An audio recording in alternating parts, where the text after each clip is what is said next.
Welcome to the Victory Education Lounge, your premier hub for insights and guidance on the U.S. medical residency application journey. If you're gearing up to navigate the ERA's, Electronic Residency Application Service system, you're in the right place. In our video navigating the residency interview process, we'll walk you through each critical step of the process. So if you're ready to embark on this exciting phase of your medical career, don't forget to hit the like button, subscribe for more content, and share your thoughts or questions in the comments below. Let's dive into the world of residency application interview preparation and move one step closer to your residency goals. First, let's break down why interviewers ask this question. It's a common misconception that this question is simply about identifying your level of stress tolerance. But in reality, it's much more than that. When an interviewer asks, "How do you handle stress and pressure?" They're looking to understand your coping mechanisms, your emotional intelligence, and your ability to maintain performance under challenging circumstances. This question is an opportunity for you to demonstrate your resilience, adaptability, and problem-solving abilities. It's a window into how you react when the going gets tough, when the unexpected happens, and when the pressure is on. Interviewers want to see that you have a strategy in place to manage stress. They are interested in knowing how you navigate high-pressure situations and how you bounce back from setbacks. They want to see evidence of your ability to maintain a positive attitude, keep your cool, and stay focused, even when faced with difficulties. Your answer to this question will also give interviewers insight into your emotional intelligence. It will show them how well you understand and manage your emotions, how you're able to empathize with others, and how you use emotional information to guide your thinking and behavior. Finally, it's about performance. At the end of the day, residency programs are high-stress environments. There will be long hours, high stakes, and demanding situations. Interviewers want to know that you can not only survive these conditions, but also thrive and deliver high-quality care to patients. So when you're answering this question, it's important to provide concrete examples. Tell them about a time when you faced a stressful situation and how you handled it. Show them that you have strategies in place to manage stress and that you're able to perform under pressure. Remember, it's not just about saying you handle stress well, it's about showing how. In the next scenes, we'll delve into 5 effective methods to do just that. Stay tuned. Method 1. Reflect on a stressful situation. Now, we all know that stress is an inevitable part of life, and even more so in the field of medicine. The key is not to avoid it, but to handle it with grace and poise. This is where the reflective approach comes into play. Imagine a situation where you're on a night shift and suddenly you're confronted with multiple emergencies at once. Your heart starts racing, your palms get sweaty, and the clock seems to be moving at warp speed. What do? Panic? No. You take a deep breath, analyze the situation, and prioritize. This is the essence of the reflective approach. It's about stepping back from the chaos, taking a moment to understand the problem at hand, and then methodically charting out a course of action. It's about identifying what needs immediate attention, what can wait, and what resources you have at your disposal. But it's not just about the analysis, it's also about emotional control. It's about maintaining a calm and collected demeanor even when the pressure is on. It's about demonstrating that, despite the stress, you can keep your cool and make rational decisions. Remember, the goal here is not to eliminate stress, but to manage it. And the reflective approach allows you to do just that. It helps you navigate through the storm with a clear head and a focused mind. And then, once the situation is under control, it's about reflection. It's about looking back at the situation, understanding what went well, what didn't, and how you can improve for the next time. Because the truth is, there will always be a next time. And the more you reflect, the better you get at handling such situations. So when you're asked, how do you handle stress and pressure, use the reflective approach. Describe a stressful situation, how you analyzed the problem, took a step back to gain perspective, and calmly navigated a solution. This shows self-awareness and a methodical approach to problem solving. Method 2 involves being a proactive planner. This approach is all about staying one step ahead of stress and pressure. The key to this method is anticipation. By predicting potential stressors, you can devise strategies to manage them effectively before they become overwhelming. Imagine you're preparing for a big presentation or a complex procedure. You know there are a multitude of elements that could go wrong. And these potential hiccups are sources of stress. As a proactive planner, what do? You don't just hope for the best, instead you map out each potential challenge and you develop a plan to counteract each one. Now, how does this translate into a practical strategy? It could be as simple as creating a daily to-do list, or as comprehensive as developing a full-blown project management plan. The key is to break down large, overwhelming tasks into manageable bits.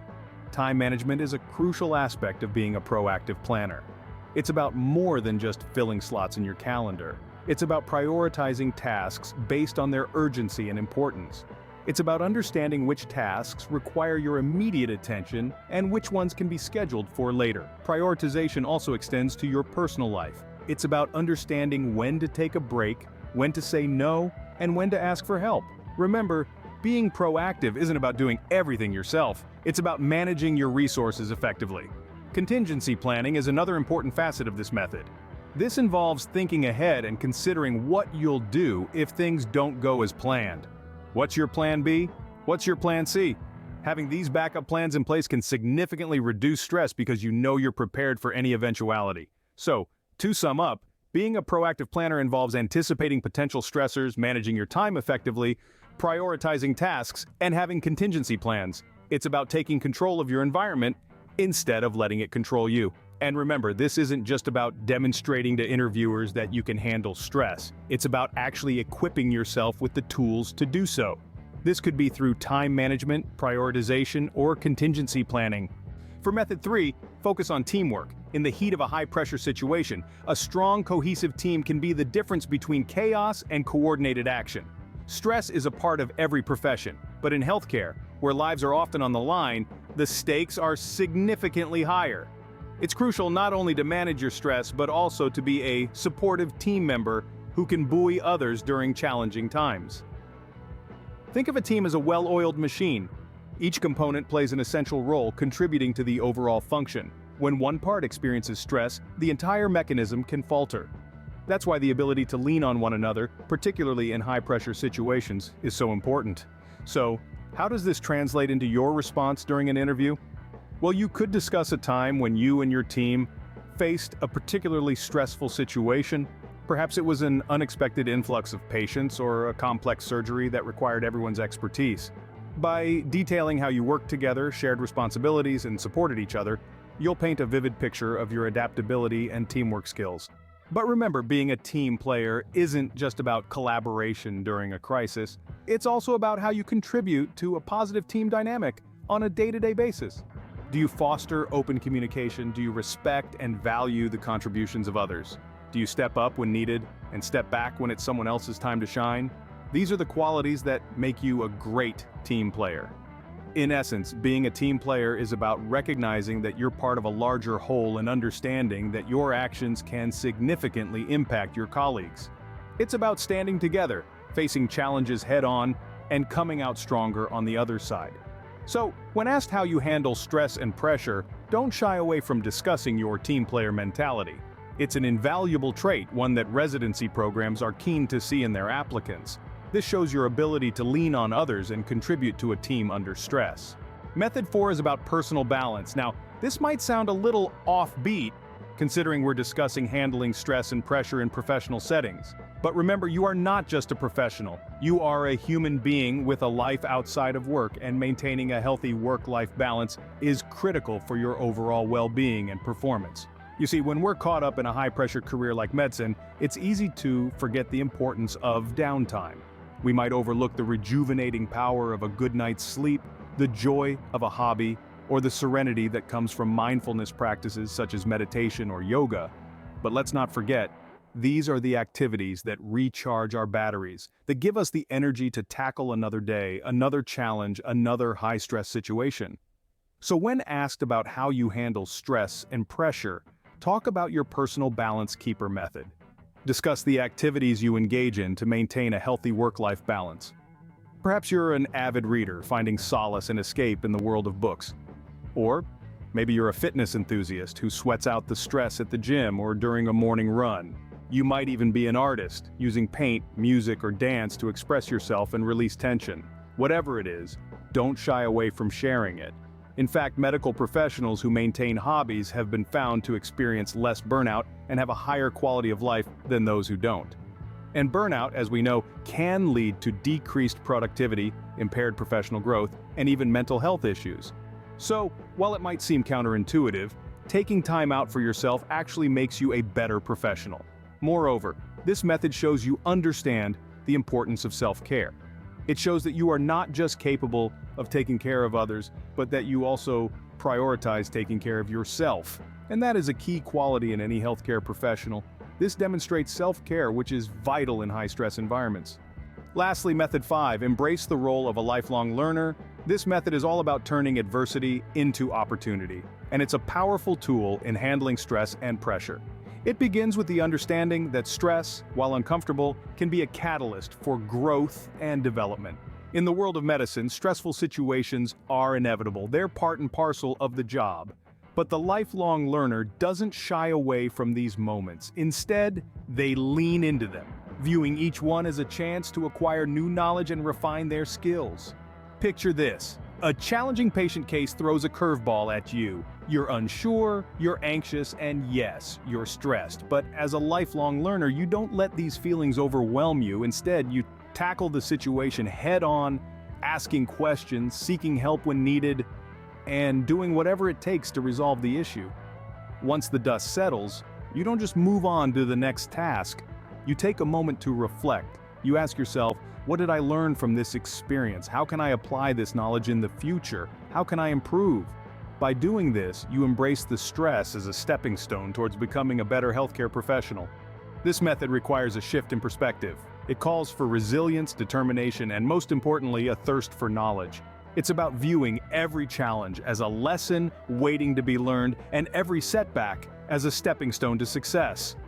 In the heat of the moment, the lifelong learner method might seem daunting. It's not always easy to see the silver lining amidst the storm. But remember, each stressful situation you overcome equips you with the experience necessary to handle future pressures with more confidence and skill. To summarize, as a lifelong learner, you use stressful experiences as learning opportunities, constantly growing and improving your approach to challenges. It's a mindset that fosters resilience, promotes personal growth, and ultimately empowers you to handle stress and pressure with grace and professionalism. And there you have it, 5 effective ways to answer the question, how do you handle stress and pressure? We've journeyed through a deep dive into the question, breaking it down and understanding the crux of what interviewers are looking for. They're not just curious about your ability to handle stress. They're interested in your resilience, emotional intelligence, and your capacity to maintain performance under pressure. We've explored the reflective approach, where you demonstrated your self-awareness and problem-solving skills by reflecting on a stressful situation. You've seen how taking a step back, analyzing the problem, and calmly navigating a solution can speak volumes about your ability to handle stress. Next, we delved into the proactive planner method. This is where you showcase your foresight, your ability to anticipate potential stressors, and your knack for addressing them before they escalate. Time management, prioritization, and contingency planning are your best friends here. Then, we talked about the team player approach. This is about leaning on others and contributing to a team under stress. It's about collaboration, shared responsibility, and the strength of unity when the pressure is on. We also discussed the personal balance keeper method. This is all about self-care, maintaining a healthy work-life balance, and engaging in activities that keep you grounded. It's about showing that you value your well-being and understand the importance of maintaining a balanced lifestyle in high-stress environments. Finally, we touched on the lifelong learner approach. This is where you demonstrate your ability to use stressful experiences as learning opportunities. It's about showing your commitment to constant growth, improvement, and your adaptive approach to challenges. These 5 methods aren't just strategies to answer a single interview question. They're a blueprint for a successful and balanced professional life, especially in high-pressure fields like medicine. So take these ideas, incorporate them into your responses, and, most importantly, live them out in your everyday life. Remember, the goal isn't to eliminate stress, but to manage it effectively. It's about turning pressure into productivity, stress into strength, and challenges into opportunities for growth. If you found this video helpful, please give it a thumbs up and subscribe to our channel. Your support helps us continue to create content that helps people like you succeed, and don't be shy. Drop a comment below with your thoughts, or share your own tips for handling stress and pressure. Stay tuned for more content to help you ace your residency interviews. This is the Victory Education Lounge, where your success is our priority. See you next time.